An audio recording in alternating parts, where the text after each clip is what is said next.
Arts Factory. Welcome back. But it occurs to me that indoor plants require certain specific needs. And here they are.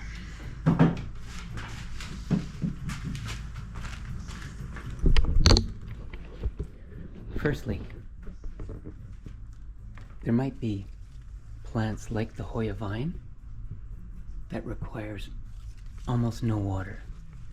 The less water, the more likely they are to bloom. Or the painter's palette, which is a great name,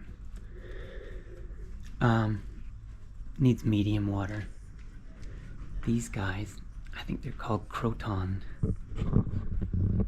They require lots of water. They're in the window and they got big leaves, so they're constantly sucking water up. So different plants require different amounts of water, of course. But the average plant, 9 out of 10 plants, require the soil to be completely wet right through, right down to the tray. That's why you always have a tray under your plant. Make sure that tray fills up a little bit once a week, and your plant will be happy, generally speaking.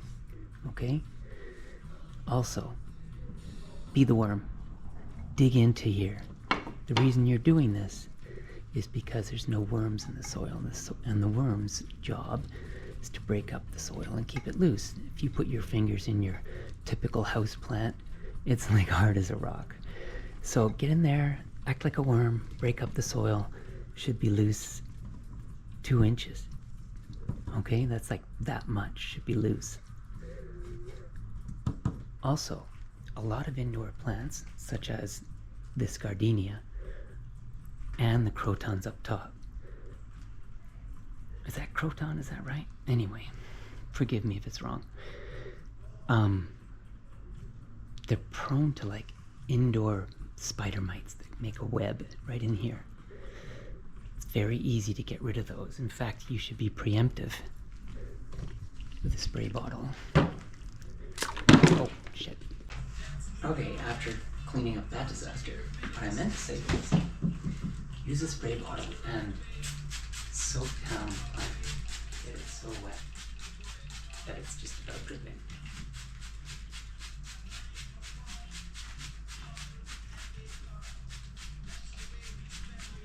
Do that a couple times a week. Spray right into the buds of the crotons. That's where the spider mites start. Alright. Finally, one last thing. If you're like me, and you like a pot of coffee, and you got some grounds afterwards, put it in your plants. If you see here, there's a little wood doweling right here. See that? See that wood doweling? That means that this is the next plant to get coffee grounds. And when it gets coffee grounds, I move the doweling to the next plant. And we go around the studio until we come back to the beginning again. So, yeah, lots of coffee grounds in here. They like it. Sometimes tiny little flies will buzz around, but they haven't for a long time. Quick introduction to the herb garden. We got oregano at the beginning, and thyme, and mint, and sage, rosemary, lavender, basil, more mint, sweet peas. In the background there's a ball of bay leaves. But way back at the beginning, I passed over this little tree here. First time I've ever grown nectarines in a miniature tree. And there's actually a nectarine in there. You see him? It's lovely, isn't it? There's a few others, but they're much smaller. What else do we have here? Ball of bay, which is a lovely shape. Parsley, artichokes, strawberries, sculpture of mine inside the strawberries. But what I really want to show you is this crop of phlox. Now it is very common for phlox to get powdery mildew, and you can treat it with fungicide. I've actually treated this with 3-in-1. You can see the leaves are pretty bad, eh? But it looks like it's come to a stop. It was worse on the back side, but seems fine now. Unsightly for sure. Harmless, yes. I think the best solution for phlox is to be preemptive with something, either fungicide or 3-in-1. And that seems to stop it in its tracks. If you live in Vancouver, or the Lower Mainland for that matter, you may have noticed that your maple trees have turned white. Looks like birds pooped all over them. But it's actually just a very common fungus called powdery mildew.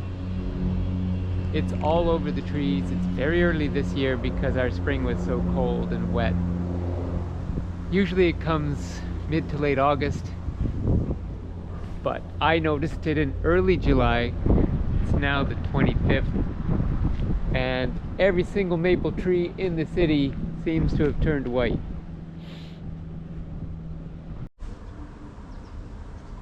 The jasmine vine on our deck is just finishing blooming. It's a beautiful Sunday morning over Stanley Park. But you can see all the maple trees have turned white in the park and the Lower Mainland with powdery mildew. I think it's affecting my throat. I know powdery mildew is airborne. That's how it spreads. I'm celebrating. I'm celebrating the fact that I now have 100 YouTube subscribers for the Gunther's Gardens channel. I realize that's an embarrassment on YouTube, but for me, it's pretty great. I don't even know 100 people, so the fact that you're all even vaguely interested in what I have to say is awesome. So we're here in the 20-year-old Stanley Park community garden, and community gardens are a very popular aspect of Canadian culture. They're everywhere, and they are small. This one's very small, but really, really well kept. I'll just give you a quick tour and explain what I'm doing to celebrate my 100 subscribers. I've always had audio problems on my YouTube channel, and that's because my camera did not allow remote microphones. So to celebrate, I went out and bought a new camera. I'm just using my work headphones, which are Bluetooth, to record this. I hope the quality's okay. But new headphones are on the way. Until next time.